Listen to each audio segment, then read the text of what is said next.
Chegamos para o quinto episódio de The Acolyte, que é mais um 4 parte 2, né? Algo que eu já tinha comentado na semana passada. E o episódio que tem os momentos que eu mais gostei, as ideias que eu mais gostei, sobretudo as execuções que eu mais gostei, ao mesmo tempo que também tem algumas coisas que eu não gosto nada, assim, algumas coisas que me incomodam bastante nesse episódio, sobretudo ali no final e sobretudo quando envolve a May e a Osha, né, que deveriam ser o mais importante, o mais relevante da série, mas é o que menos funciona no geral pra mim, essas duas personagens que acabam muitas vezes ficando perdidas na própria série, digamos assim, né? E esse episódio, principalmente, acontece muito disso, mas eu já comento mais pra frente. Bom, se o episódio passado chamava Dia, esse episódio chama Noite, que é assim como o logo de The Acolyte, né, para tentar mostrar esses dois lados, né, dessas duas irmãs, né, na verdade, esses complementos, a luz e a sombra e coisa do tipo, o que acaba fazendo algum sentido a partir do momento que eu falei no episódio passado que eu não gostei tanto do episódio 4, justamente por ser um episódio que fica muito claro que ele acaba na metade dele. Fica muito claro que ele é um episódio mais curto, assim como esse é um episódio mais curto, porque eles são um episódio só, eles são um episódio só divididos em dois e claramente esse funciona, pelo menos é muito mais climático do que o anterior, já que o passado era só uma construção para chegar justamente no que vai acontecer nesse episódio. Antes de começar a falar sobre o episódio, como eu digo, sempre esses vídeos são, acima de tudo, para conversar com vocês. Não vou ficar falando mais sobre os haters. Se você não gosta da série, comenta aí numa boa. A gente pode trocar uma ideia, mas se vier com aqueles comentários idiotas de sempre, de cultura woke, lacração, bababá, bababá, eu sou fã de Star Wars há 50 anos e os Jedi não são assim, esse tipo de comentário eu vou fazer o que eu venho fazendo todas as semanas, simplesmente apagando. Mas teve um comentário recorrente até na semana passada, muita gente falando, e que já vem desde a terceira, do episódio 3, né? Muita gente falando sobre essa série estar apagando aquilo que foi o Anakin, e muita gente comentou numa boa no episódio passado sobre aquela HQ do Vader, né? Que dizia que a Disney estaria mudando Star Wars já ali, falando que o Palpatine, na verdade, criou o Anakin e coisa do tipo. Não é verdade, isso já foi até desmentido pelo próprio Charles Soule, que escreve aquela HQ, mas fica muito claro ali naquela HQ. Eu nem lembrava dessa polêmica toda, eu fui até pensar um pouco, ver sobre essa HQ que eu já tinha lido há muito tempo, né? O ônibus do Darth Vader chegou assim no Brasil, que, na verdade, aquilo lá é muito mais o Darth Vader ali no seu começo, digamos assim, e construindo a fortaleza dele, ele vai entrar meio que numa espécie de transe, onde todas as coisas que acontecem ali não aconteceram, assim como o Palpatine criando a vida e criando o Anakin, tem muito mais a ver, né, com essa manipulação que o Palpatine tem em relação ao Anakin e não com como ele foi gerado, né, na verdade. Então, não, o Anakin não foi gerado pelo Palpatine, pelo menos não até agora no cânone, e o Anakin continua sendo a única pessoa dentro do cânone de Star Wars que foi gerado por uma vontade da força. É muito diferente de manipular a força para criar vida, assim como Darth Plagueis já tinha feito, assim como as irmãs aqui são geradas a partir do lado sombrio, né? A partir da manipulação da força, a partir do lado sombrio. Então, o Anakin ele continua sendo o único que é essa espécie de Jesus, né? Essa vontade da força que gera ele, coisa do tipo. Não é a mesma coisa, né? O cânone não está sendo mudado nesse sentido. E aqui uma outra questão, né? Que se levantou, se os Sith ficaram escondidos por tanto tempo e há Jedi na Ordem que já estavam nessa época, estavam na época do primeiro filme, como que isso aconteceu. Até então não tem essa ideia, e aí vamos ver como eles resolvem a partir do próximo episódio. Até então eles não sabiam o que era, eles não sabiam se era um Sith. A gente sabe que é um Sith, né? Que aqui é revelado que é o Qimir, como eu já tinha falado no episódio passado, acho que todo mundo meio que já tinha sacado que ia ser ele, né? Até por uma espécie de eliminação, até porque provavelmente eles não iam trazer um grande nome, assim como Darth Plagueis ou coisa do tipo, já pra série, mas até como a cena é montada, né, pra ele cair numa espécie de armadilha e não aparece mais no episódio, e aí o Sith aparece de repente, dá pra gente perceber que eram essas espécies de provação que ele tava fazendo pra testar a Mei. Então, a revelação do Kimir aqui não é uma grande surpresa, apesar de que eu gosto como tem essa espécie de virada no personagem, como ele usa aquela espécie de capacete de máscara que é muito típica do Sith. Aqui é interessante, né, como ele usa isso até para esconder o rosto dele de alguma forma. Então, como ele entra de alguma forma na mente dos Jedi, mas não permite que o Soul entre na mente dele sabendo quem ele é e coisas do tipo, que quando ele tira o capacete eu achei que teria alguma coisa ali, né, o Soul identificaria imediatamente, o que não acontece, pelo menos não acontece até agora. Mas é isso, não tem, até agora, ele fala pro Soul, por isso que eu digo que vamos ver o que acontece a seguir, porque ele fala pro Soul o que ele é, ele fala que ele é um Sith, mas até então os Jedi não sabiam exatamente, poderia ser um Jedi da Ordem, que saiu da Ordem, coisa do tipo, mas não havia sido identificado como Sith, e o único que tem essa informação até o momento é o Soul, que retorna agora, ou que tenta retornar agora, mas ainda não retornou. Então a gente só vai poder falar melhor sobre isso a partir do próximo episódio. Aqui eu acho interessante, né? A série ela fala bastante sobre essa questão de quem tem o controle, e isso é muito explorado, né? Vem sendo muito explorado no cânone dos Jedi. O Jedi é ao lado da luz, os Jedi eles têm as regras, né, e tudo mais, apesar de o próprio George Lucas na trilogia prequel, acima de tudo, questionar muito da Ordem Jedi, do que a Ordem Jedi se transformou, como a Ordem Jedi vai perdendo os seus tempos de glória. Isso a gente vê a diferença da Alta República lá atrás, né, nos livros que foram saindo primeiro, para como está a Alta República agora, mas a gente vê como muitas dessas regras dos Jedi são questionáveis, ou até os Jedi são quem ditam as regras sobre como se usa a força. Isso não vem de agora, isso já está lá de trás, isso o próprio George Lucas já trabalhou, já questionou muitas vezes, né? Então aqui não é como se o Kimir ele fosse bonzinho, ele claramente não é, ele mata todo mundo, e aqui é um episódio até que eu acho corajoso nesse sentido, né?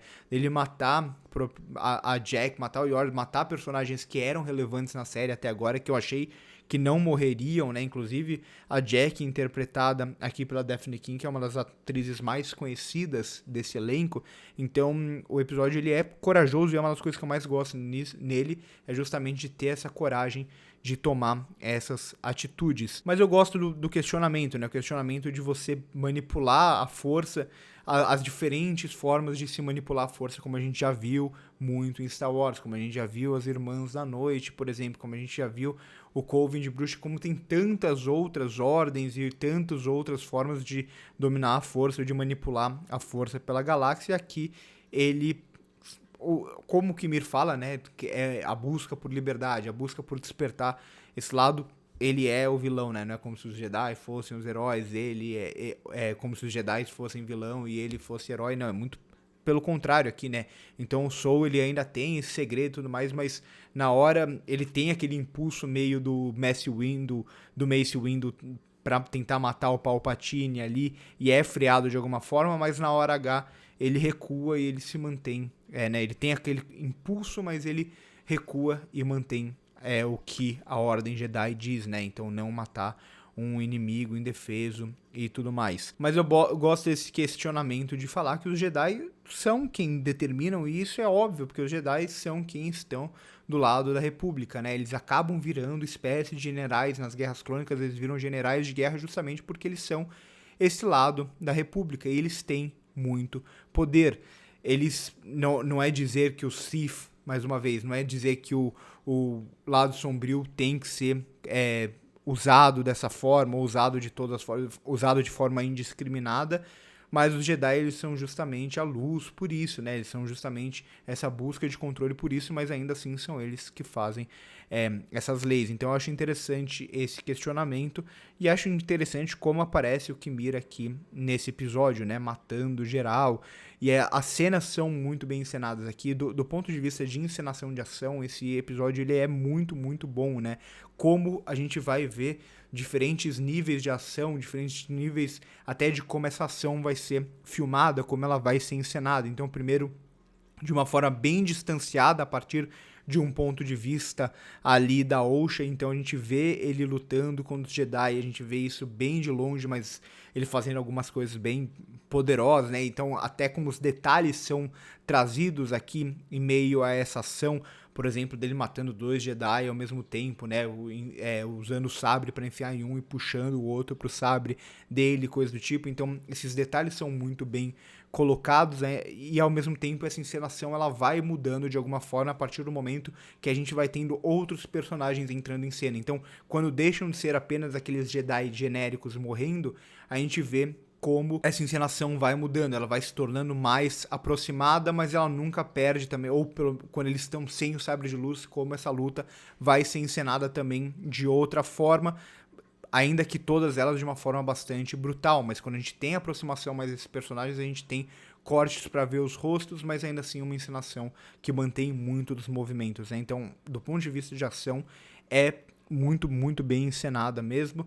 Eu gosto de todos esses questionamentos que trazem, né? Tem-se os fãs mais antigos e coisa do tipo, tem esse lance de Star Wars tem que ser maniqueísta, né? Não pode ter qualquer tipo de complexidade, porque os Jedi são perfeitos e o bem e coisas do tipo, enquanto há coisas que podem ser questionadas, né? Os Jedi, eles levam os padawans deles para aprender junto para missões muito perigosas. Isso sempre foi assim, mais uma vez. E aqui a gente tem a Jack morrendo. E quando o Kimir fala que quem levou ela pra lá foi o Sol, ele não tá mentindo. É uma verdade. Isso não torna, mais uma vez, o Kimir menos vilão. Mas é como funciona. E, mais uma vez, o George Lucas já trouxe muitos dos questionamentos, ou trouxe muitos desses elementos já presentes lá na trilogia prequel, que parece que grande parte dos fãs não entendeu muito bem a trilogia prequel, mas tudo bem. E aí a gente entra na parte que eu gosto menos do episódio, que é justamente quando envolve a Osha e a Meia, principalmente o personagem da Meia, ela fica meio perdida, né, pelo roteiro, né, fica meio sem... Assim, a Osha é mais definida, quem ela é, o que ela faz, mas a Meia ela fica meio perdida, porque a personagem tá confusa também, em algum sentido, mas ela fica perdida até nos próprios atos que ela comete, em muitos sentidos e tudo mais, apesar de eu gostar da ideia final dela, né, a ideia dela se passar pela Osha pra poder se provar, talvez, pro mestre dela, que é o tipo de coisa que os Siths tentam fazer, né, de tentar se provar pro mestre dela, talvez se infiltrando na ordem e coisa do tipo, ou matando o Soul de uma forma despercebida, e aí a gente tem ali o personagem que eu esqueci o nome dele, que é aquele farejador que provavelmente vai farejar ela e vai meio que mostrar que ela, na verdade, é a Mei. Mas aí que tá o problema, né? A ideia dela é interessante. O que ela pretende fazer, eu acho uma ideia interessante. Mas o Sol, como um Jedi super poderoso, como fica claro, né? Ele é o único que consegue bater de frente realmente com o Kimir aqui. Ele não perceber a intenção dela, né? Que não perceber que é a Mei ali, não conseguir diferenciar as duas pela intenção delas, pra mim isso daí é uma coisa que não me cai, assim, é pra mim o que eu menos gosto nesse episódio.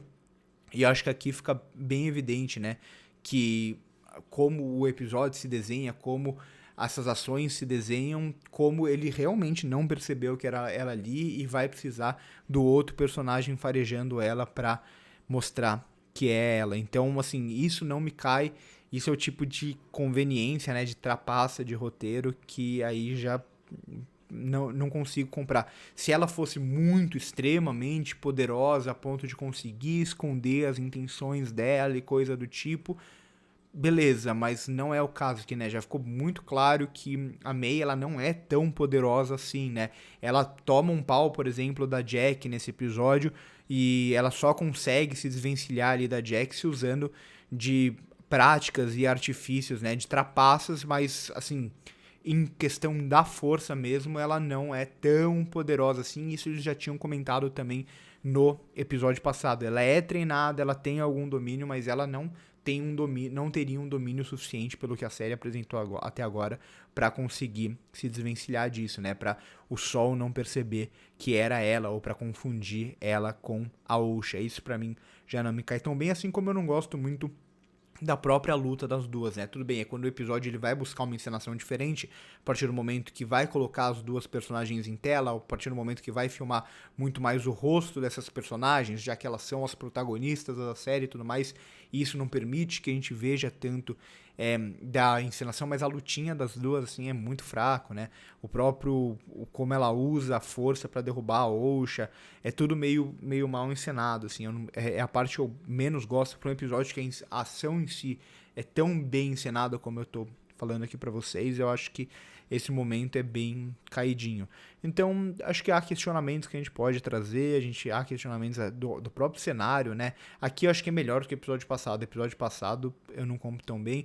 Até como o roteiro até se usa de elementos interessantes dos bichos que são atraídos pela luz, da Osha ser sensitiva e tudo mais, mas acaba sendo uma espécie também de conveniência de roteiro para tirar o Kimir naquele momento específico e tal.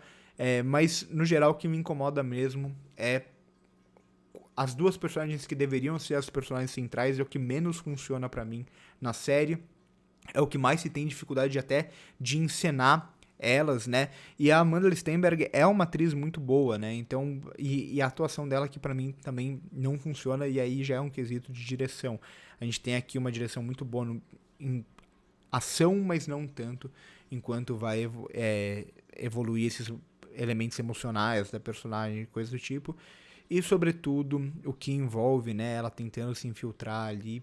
Pra mim, a ideia da personagem enquanto personagem é interessante, né? Ela querer se passar pela irmã, ela tentar se provar e coisa do tipo, mas na prática o Sol deixar isso passar. O Sol provavelmente vai morrer, né? Isso daqui fica meio que evidente a partir do momento que ele tem uma informação que não pode chegar no Conselho Jedi, porque senão aí sim teria uma alteração de cânone e coisa do tipo, o que eles não vão fazer na série, e ele não vai guardar essa informação só pra ele também. Então é basicamente isso, né? Acho que aqui o Sol ainda tá presente pra ter esse segredo revelado, né? O segredo provavelmente sobre aquele dia lá do terceiro episódio, que ele fala que ele vai contar depois pra Osha e tudo mais. Então ele tem esse segredo a ser revelado, mas ele é um personagem que certamente não vai viver mais, né? Então, ou no próximo ou no seguinte, o Sol provavelmente vai morrer pra tudo se fechar de alguma forma. Então por hoje é isso, curte o vídeo se gostou, se inscreve no canal se ainda não é inscrito, passa do primeiro comentário fixado pra ver as nossas outras redes sociais. Por hoje é isso e corta.